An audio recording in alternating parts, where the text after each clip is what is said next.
moving on to topic number 5, we're heading to the NFL and the Denver Broncos. We mentioned this last week. This could be a possibility, and it has happened. They have cut Juwan James, the offensive tackle, who I can't remember if he tore his ACL. I think he tore his Achilles, working out away from the facility. There's a lot of directions we can go here. Obviously, this is terrible for the player. I think he's good enough where he's going to play again somewhere, but it's just this whole thing is going to be a mess.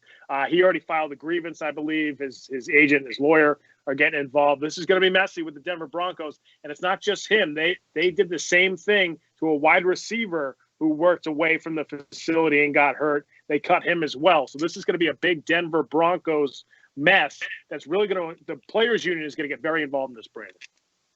Yeah, man, I do not like this. And we talked about this on the previous show, and we've seen it coming. And I said the Broncos had one of two directions to go. They could prove that, they protect their players and they err on caution of their players, and they're an organization for the players. And when you do that, free agents are going to want to come play for you. You're going to get the top free agents to come to Denver. Or you can cut this guy and say, hey, we don't care about you. We don't care what happens. Hey, the guy was working out for us, but we still don't care.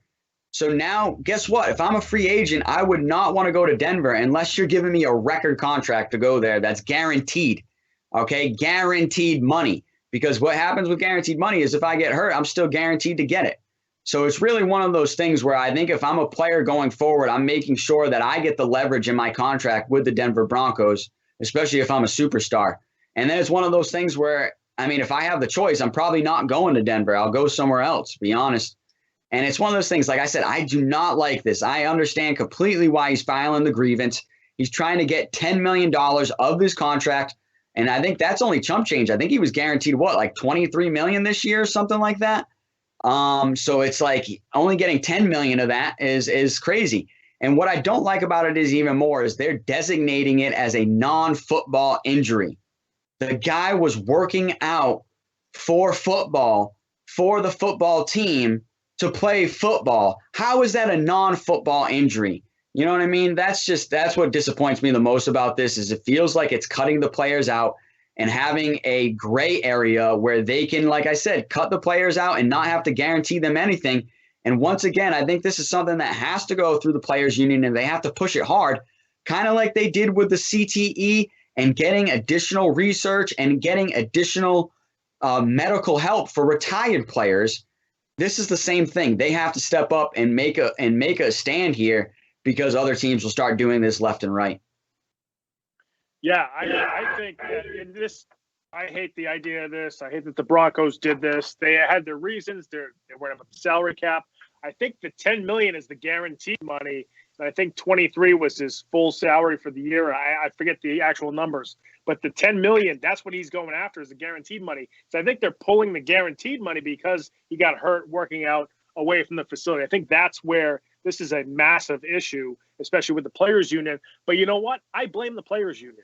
They didn't do a good job in the last CBA to figure this all out. And I know Tom Brady was on a Zoom, I think, with a bunch of players saying we're veterans. We don't need to go to OTAs, which I totally understand.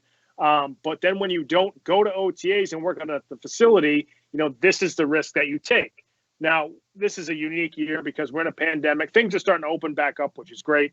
We'll talk about that in other venues in a few topics. But, it's just the last 2 years have been so strange that you can't just have guys working out all the time at your facility. So the players union and the next CBA has to really sit down and change this rule, get this rule, or at least tweaked so that at least if this happens, the teams can get some kind of salary cap relief because of the injury. And then the player gets, maybe a lower salary, but still can hang on to some of the money. And there's just got to be a better way to adjust to this type of situation. I'm actually surprised this hasn't happened more often. But I think, like you said, because, guys are still trying to work out, they're still trying to stay in shape, but you can't go to the facility as much right now because of the pandemic that we're almost out of. But, these things are going to happen. I'm actually surprised it didn't happen more last year. So I hate the Broncos did this. I don't think it's because they don't like the guy, but he hasn't performed well. So they felt like this was an easy way to cut bait and to get the $10 million back of the guaranteed money. I think you're right. I think this is mainly their way of saying you didn't play well and we're ready to cut bait on you anyway. And we didn't want to pay you $23 million if you were healthy.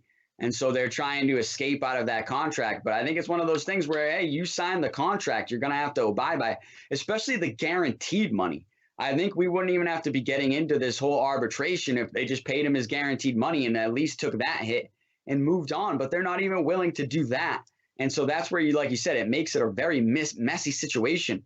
But honestly, I keep thinking of, and I'm drawing a blank on his name, you can probably get it, the basketball analyst, the former Duke great player, the basketball player that crashed his motorcycle. Remember that? Jay Williams.